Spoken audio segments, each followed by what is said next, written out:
Hey there, I'm here with another video. This one's going to be a little different from my usual.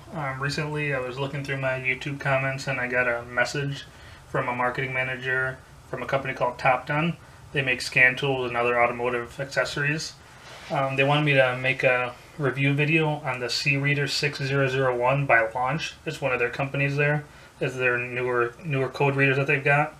Some of the basic features that it has are 10 modes of OBD2, graphical display of data streams, printing via PC, data recording and replay, software updates, and of course looking up diagnostic trouble information.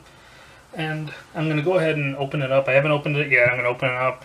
First, get a look at the build quality, see how I feel about that, and then go ahead and give it a try in a vehicle. Alright, so I went ahead and opened up the packaging. Nothing fancy in here. We got the main reader itself here, as well as the USB cable, just to connect it to the computer. Nothing special here, just a regular old cable. One thing I did notice is it's got this nice little cap here to cover up the port, but nothing clips it in, so it kind of just flops around.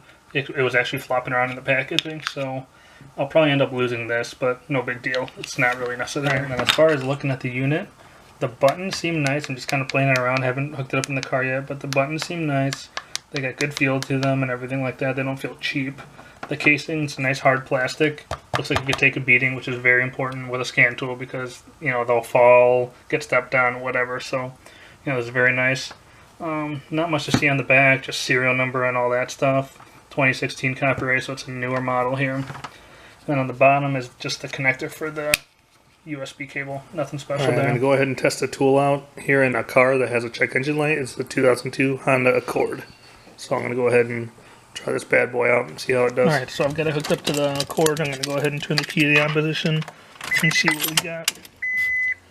It's not touchscreen, not a big deal, but it isn't touchscreen. So I'm going to diagnose, see what we get here.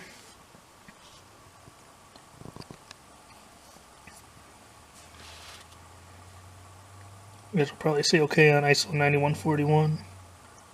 Yep. Okay, so what we got here, the MIL status on, diagnostic trouble codes 1, readiness completed 8, readiness not completed 0, so all the readiness monitors, that stuff's good. So if you were going to pass the emissions, they'd usually look for that kind of stuff. Readiness not supported 2, not sure which ones those are. Data stream supported 19, so that's good. Alright, so let's do basic thing. A lot of people, they're going to want to, first thing they want to do is read a code. So let's see if we can do that. It says this vehicle's code is defined by the manufacturer. Please press enter to select the manufacturer. So let's see. This is a Honda. Weirdly, this does not go in alphabetical order. That's not a big deal, but somewhat annoying. Alright, so we have P1457. That's an evap control system leak detected canister area. That's very similar to a problem I had on my Honda Civic, and I ended up being the evap shut valve, so probably end up having to do that on this car too. Obviously we're going to do some diagnosing at that point to see if that's the issue, but probably something along those lines. So let's see what we got. Let's do the readiness. Since diagnostic trouble code's cleared. Misfire, no misfire, so everything's showing okay that's applicable at least. So we're good here. Data stream, let's see what we have here. Let's go view all items.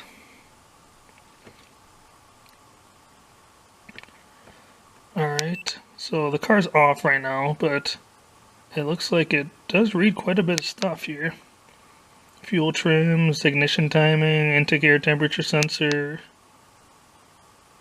oxygen sensor, voltage output. That's very good for testing those out. Okay, so we got that. Let's see what kind of graph stuff it'll do. Okay, so quite a bit of stuff it'll actually graph for you. That's kind of nice. I'll have to try that out.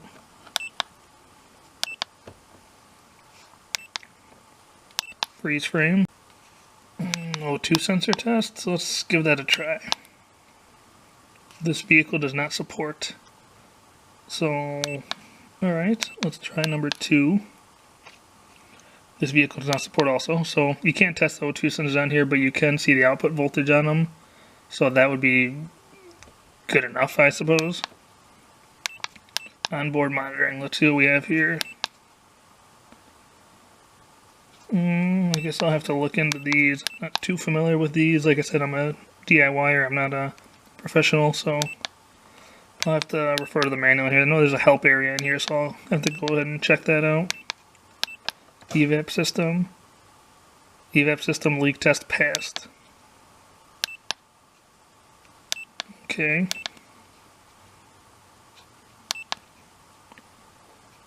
Let's see. Also vehicle information. Looks like it's just a VIN number, which doesn't read it. So whatever, not a huge deal there. Okay, so that's what we have in the diagnostic menu. Looks like you can record. Okay, so you can view recorded stuff here, so that's nice. I'll have to do some playing with that. Settings, let's see what we got. Language, English, French, or Spanish. Units of measure, so metric or imperial. Recording mode. Okay, so you can set it up to be recording. Beeper, you can turn the beeping on and off. Okay, so that's all you got there. Let's see what we have on help. Looks like trouble code, lookup, tool info, about data stream, so tells you what's what here, so that's kind of nice. Trouble code lookup, so you can type in the code there and it'll look up, tell you what it is. You could obviously just do a scan for that, so maybe you'd be doing it as a reference for another vehicle or something. Tool information, hardware version, software version, registration code, their website there, so that'll be where we go to do updates on it on the computer. Okay, so pretty nice stuff so far. I'll do a little more playing with it. I'm gonna try it on a couple different cars. Got 2 other cars I'm gonna try this out on and see what kind of stuff we can do with it, and you know, go from there. Alright, I'm gonna go through this data stream here and I'm gonna see what this graphing's all about. So getting supported data, let's see what kind of graph we want to see. This kind of stuff will be very beneficial in troubleshooting. If you're troubleshooting intermittent issues, you can watch it, hook this up, go for a drive and watch. So this kind of thing would be really cool. Let's go ahead and do something simple, engine RPM, so it'll be easy, something easy to see. So we see it there, it's at 676 RPM, so go ahead and rev it up. Okay, yeah, so right there you can see the RPM spike there. So if you're having other issues, like not with RPM, not so much, wouldn't be too much of a diagnostic thing, but you could also look at different things like your engine coolant temperature. You know, if let's say you don't have any temperature showing on the dash, and you want to see if this reads it or if it's just like something with the dashboard. If this will read it, then generally the sensor's still good. But if neither this or the vehicle dashboard reads it, then you're going to have issues with your actual sensor or wiring, something in the vehicle that you got to fix. Let's see what else we have. Vehicle speed, ignition timing, that's good for troubleshooting ignition issues. Intake air temperature, not so much. Oxygen sensor output voltage, that can be useful as well if you've got a good reference to go off of that you can compare to what you actually have to see if you've got a bad O2 sensor or not.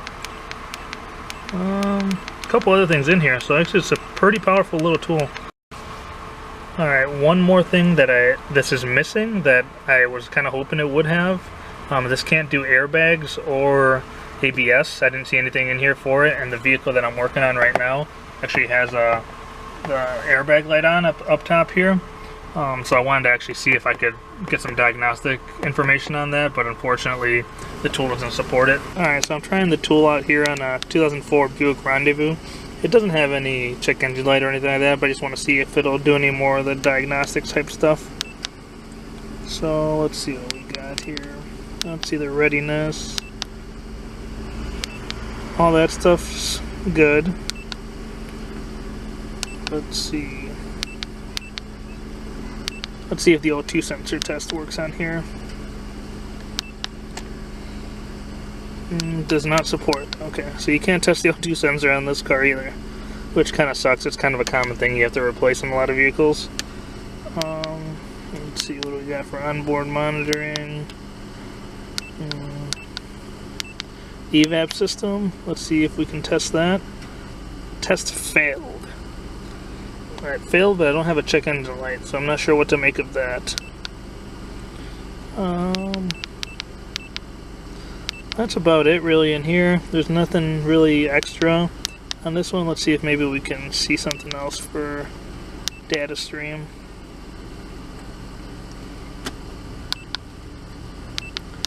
Let's do a view all items. Coolant temperature. That's basically all the same kind of stuff. The fuel trim stuff there.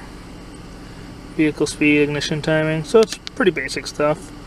O2 sensor output voltage. So even though it doesn't have the O2 sensor testing ability, you can still read the output voltage in reference to what it should be, and then you can get an idea of whether if you get a bad one or not. So it's still very handy for that. Okay, then distance traveled while MIL is activated, 0 miles, so it doesn't have a check engine light obviously, so that'd be the reason for that. Let's see. Vehicle information. Let's see if it'll read the VIN and whatnot. Okay, so it actually reads the VIN. Gives us the VIN here for the Buick and calibration verification number. Not really sure what this stuff even is. The calibration identifications. And that's about it. It doesn't actually say what kind of vehicle it is or anything. It just reads the VIN number. So I suppose that could be handy, I guess. And that's about it. All the other stuff's basically the same on this vehicle. So this is a 2004 Rendezvous. Alright, so here I am trying the tool out on a 2012 Scion TC. I'm going to go ahead and do the diagnostic here and see what we got.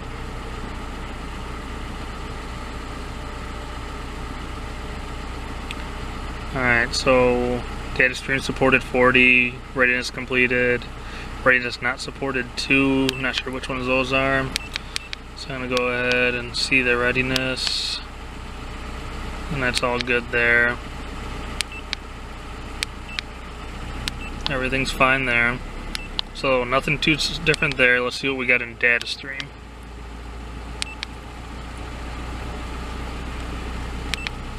Let's go view all items.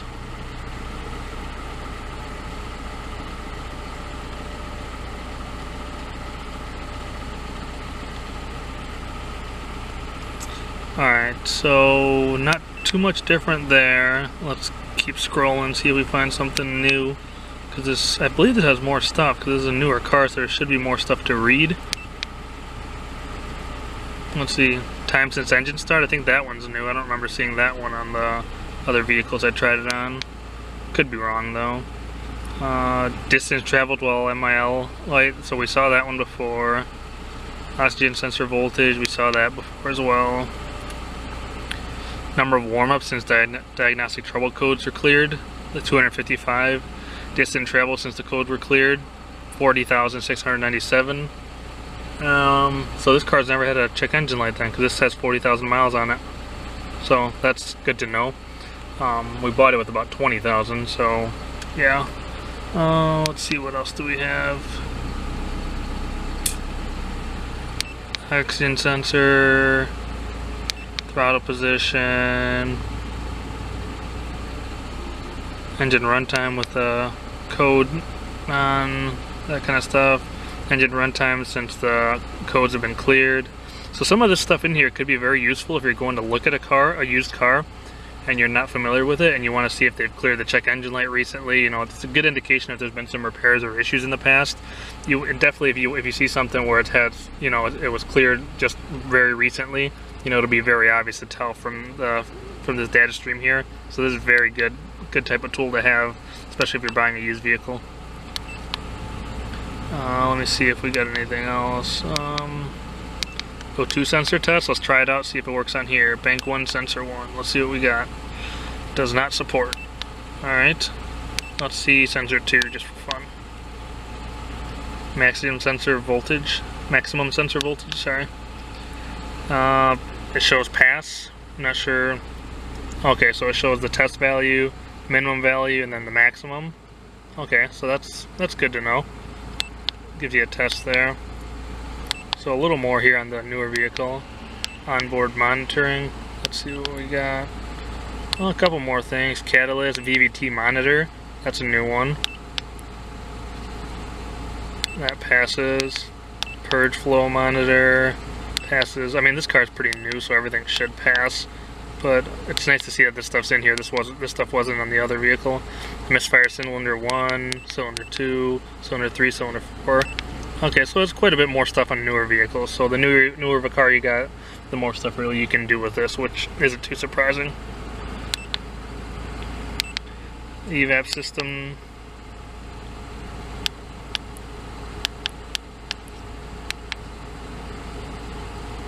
Once again, evaporative system leak test failed. I'm not sure if that test even is doing a whole lot, because this car has never had a check engine light or anything, and somehow fails that. It may just be something that's not supported on this vehicle also. It's just more likely the case. Vehicle information, let's see what we got. Reads the VIN and all that, so nothing too different there. So there are a couple newer things with this one that I'll do on a 2012 vehicle. I don't have access to anything newer at the moment, so I can't really try it on like a brand new vehicle and see how it does. But there's a good indication on a newer vehicle to, you know, what kind of stuff it can read as well. Alright, so overall, for the money you pay for this tool, it's a pretty great tool. It's not professional grade, obviously. You're not going to see any professional diagnostic technicians going to be buying something like this, but for your do-it-yourselfers like me out there, it's plenty of scan tool here. Only things I would have liked for it to do would be ABS and SRS, which this doesn't do, but the next model up, the 6011 does. There's only the 6001. It also doesn't have Bluetooth, which isn't a huge deal to me, but others, it might be a huge deal too. But it does do a lot of the basic stuff, read your codes, clear them, O2 sensor tests, monitoring tests, all that kind of stuff. So, you know, for the money you get, it's not a bad tool. Hope this was helpful for anybody looking to buy it. If you have any questions, comments, concerns, leave them in the comment section. And in the description, I'll leave a link to this product as well as to their website.